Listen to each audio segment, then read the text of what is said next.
Hello, hello, welcome. This is EDC with Oaken and Kane. I am Oaken. I'm Kane. And today we have the Microtech Stitch. Ho, ho, ho. Goodness gracious. So, the Microtech Stitch, produced by Microtech here in the United States of America. Collaboration with Borka Blades, which I believe the gentleman behind that is Sebastian Berengi. Now, I'm not 100% sure if it's a collaboration from them as far as the start to finish the design, or if this is something that Microtech necessarily kind of picked up on, and the both of them sort of worked it out to get a little bit lower cost Borka Blades kind of model. But regardless, ooh, It's a beast. it is. It is a mother thucker, if you will. The way that sucker just. Yeah. Whew. You have to have a good grip when you deploy it. Oh yeah. Let's go ahead and take a look at that guy next to some friends there. All right, so a little brother, or I guess maybe even a big brother, it's the Microtech SOCOM Elite. It's the same size for the manual or automatic version. Another Microtech, the Microtech LUDT. A little bit smaller. Yeah. Next we've got American-made ZT0562. the ZT0393.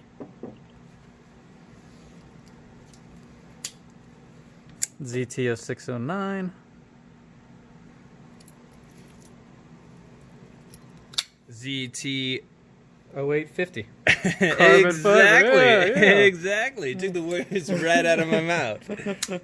Along the lines of ZT, Kershaw Bare Knuckle. And just for fun, we'll throw another American-made little guy in there. Three Rivers Manufacturing Neutron. A little bit different of a beast. Yeah. The Rat Model 1 in stonewash finish as well. And for good measure, Spyderco Smock and the PM2. There we go. Alright, so let's talk about the specs of this guy, and we'll look a little bit closer at it. So overall length is at 8.50 inches. Yeah, all right. Blade length is at 3.75 inches. Cutting edge is about 3 inches. Notice you got a lot of that blade length taken up by the choil there. Mm-hmm. Blade material, this particular one is in CTS 204P. This comes also in several steels. Microtech does M390, LMAX, XHP, and I believe one other. Just can't think of it right now. I believe they've done 154 in the past. Yeah. So, I mean, they definitely are like to switch things up, keep things interesting, but also keep things, keep some of the newer, nicer, high-quality steels kind of floating around. Also, blade thickness is pretty stout at 0.19 inch thickness. Whew. She's thickety thick. Mm-hmm. She's a thick girl with 2 C's. That is, handle length is 5 inches. And handle thickness, yep, that's right. The thickness has gone into the handle 0.62. So that's a little bit thicker than most. But still not terrible. And what else we got? We got weight here at 6.32 ounces. So it's sort of hefty, especially for the length of the blade. I know the whole blade is 3.75, but for the cutting edge of, what was it, about 3 inches? Yeah, cutting edge was 3 inches with a 3.75 inch full blade length. So. Yeah, so pretty substantial. You'll definitely feel it in your pocket. Not something you can just put on some trim shorts and throw in there. So let's dig a little bit more into the blade here. So a couple things that I like, and we were discussing earlier is the choil here. I really like that they did a choil. Now, Spyderco will do a more of a 50-50 choil, which is definitely nice. Definitely adds to the grip, especially on a smaller knife. It can really kind of extend your grip pretty well. On this guy here, they did a little bit more of like a 80-20. You got a lot of a majority of your choil is here on the blade rather than kind of splitting some of that length with the handle. So that being said, you do get quite a bit of blade to handle length ratio. You're looking at 3-inch cutting edge versus 5-inch handle length. So a little bit off there, but when you pick it up, it all makes sense because your hand just melts. It really right where does. It needs to. Very nice. And this is in a stonewash finish. They come several other finishes, including Apocalyptic, which is sort of like a working finish with Hinderer and some of the other brands. But I do like this stonewash finish. It comes to a very fine tip almost. I think that's maybe because of this little swedge. So it still should have some good strength on the tip, but it does look very small and pointy. I guess good for insertion if you need to open up a bag of potato chips. Obviously, this is what this would be used for.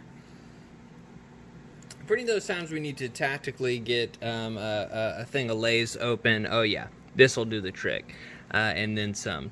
But yeah, love that nice thick blade stock, but they did do a good job tapering it down to a nice thin edge. Have a nice well done sharpening choil here that goes beyond the plunge there, so they did a good job with that. One thing I kind of wish, here we are, they had done the Borka blade symbol and the Microtech billboarding in the same kind of coloring. It's a little bit different, so it does cause at certain angles this guy to kind of stand out a little bit more. But you know, most of the time I am a little bit more of a stickler for a nice sterile clean looking blade, but honestly, I mean, if you drop the cash on that, oh yeah, I want that name all over there. Absolutely, yeah. You set this on a table, you want to know exactly what it is, because not everyone's going to be carrying this bad boy. Handle, ergos, I mean, obviously, just phenomenal ergos. When you grab that, it just, your thumb knows the right where to go, your index finger knows the right where to go.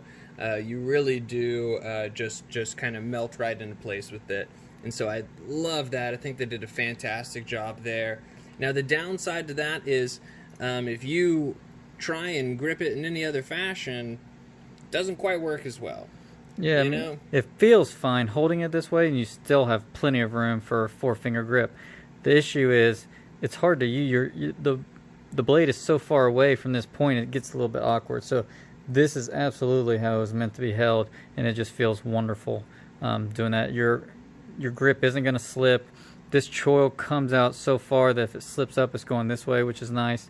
They have actually jimping there and good jimping here. So it just locks your hand into place and plenty of room for grip. Also the reverse grip, very nice and comfortable. This gives you some good grip with this jimping on the back spacer. So really any way you hold it, it's very nice. Definitely a great job there. And so carrying it, you do run into a little bit of I don't necessarily want to say obstacles, but let's just say it is quite thick. You won't forget it's in your pocket, so yeah, it definitely carries pretty thick. You definitely have quite a bit sticking out. If only we had a way to simulate. Oh, the cardboard shorts. Inserting the pocket simulator. So yeah, you do have quite a bit sticking out. You know, that's not necessarily something that I'm in love with, but as long as you have, you know, no more than a thumb's worth to be able to grab, pull out easily, I'm not gonna harp too harshly on them about it. Yeah, especially if you're using this for more of a self-defense situation, you don't want to possibly miss the blade or not be able to pull it out of your pocket. So For this type of model and what it's actually meant for, I actually really do like the pocket clip. You cannot move it to the other side. It is only tip up, right hand carry only. So that is one thing. And you do notice in the pocket that this little jimping here on the back spacer, it is sort of rough sometimes when you're running your hand by it. So that is some things that you want to think about.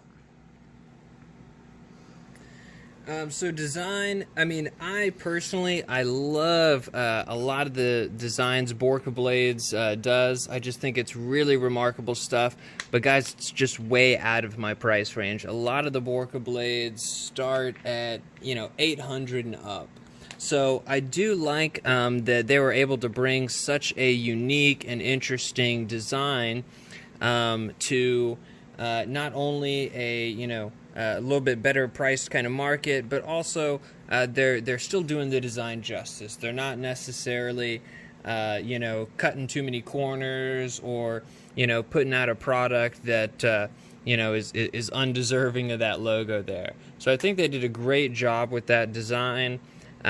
Even though, yes, I'm probably not going to use this in a super tactical sense. I'm not the most tactical person. But still, when you've got great ergos, great steel, a great edge there, even though I'm not utilizing this design in a tactical sense, it still is a great design that still works great for a majority of your EDC tasks. Yeah, absolutely. It's great at piercing, obviously. This, the handle does have the 3D milling, which is nice, very grippy, so it's not going to just slip out of your hand. It is a little bit heavy. I do like on the design that they used T20 Torx for the pivot and T8 for the handle, so you're not going to strip it if you need to take it apart or anything. And these aren't proprietary like on the LUDT, which I do like a good bit. But yeah, for the price, I think they did a good job. It is by no means cheap. There are many knives cheaper, but they're coming in right now currently around the $380 range, brand new. They've been hard to get, so sometimes on the secondary market I've seen $400, $425, $450. So if you can grab one and you see it, you might want to do it quick because you might not be able to later. And then one of the last things we want to talk about before we wrap this up is execution, fit and finish, all that kind of jazz. Now, we did have one issue with this knife coming in. And really, it was, luckily it was an easy to solve issue, but it was still something that was a little disappointing coming from such a great company that really does do a great job with quality. And that was these two screws right here. It was missing those two body screws when it was shipped. From the factory. And if you go back and look at the unboxing, I didn't actually notice it, but yeah, these two screws were definitely missing. It didn't change any function of the knife. It was still completely solid lockup, worked fantastic, but I was a little bit bummed spending that kind of money missing some of the pocket screws. I did contact Microtech, and actually within 2 days they sent out the screws and bada bing, a nice sticker. That landed better than I thought it would. That was very good. So yeah, I mean, I'm always willing to forgive mistakes.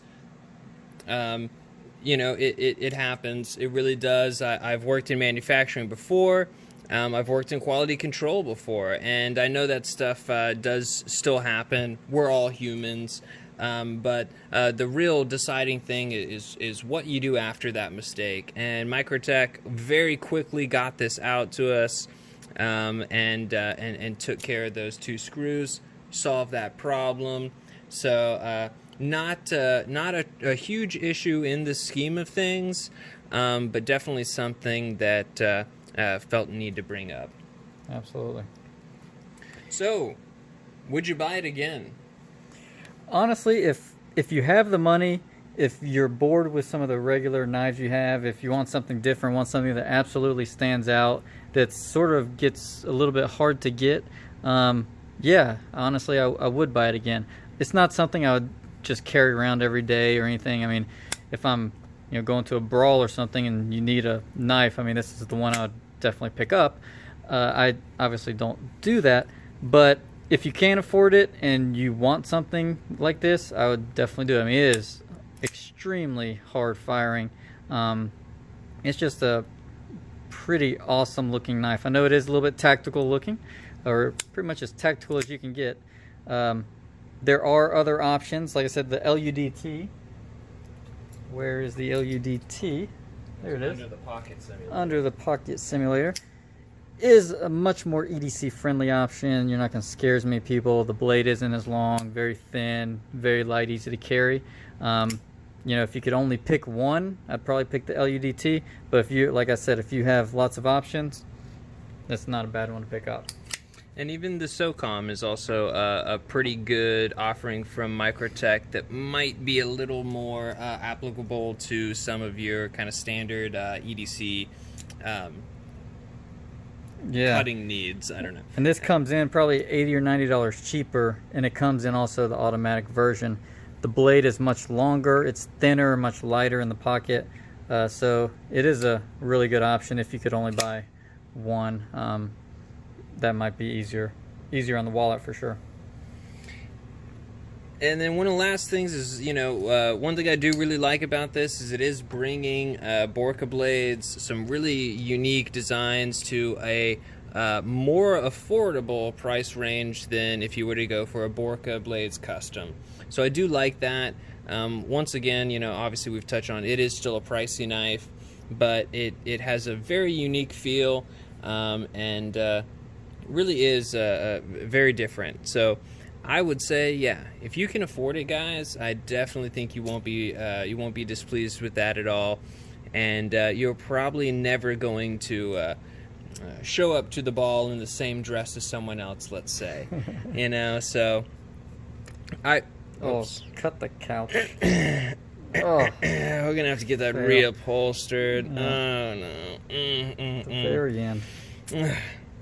Anyway, guys, we appreciate you guys stopping by, and before we destroy too much of our set, we're gonna let you guys go.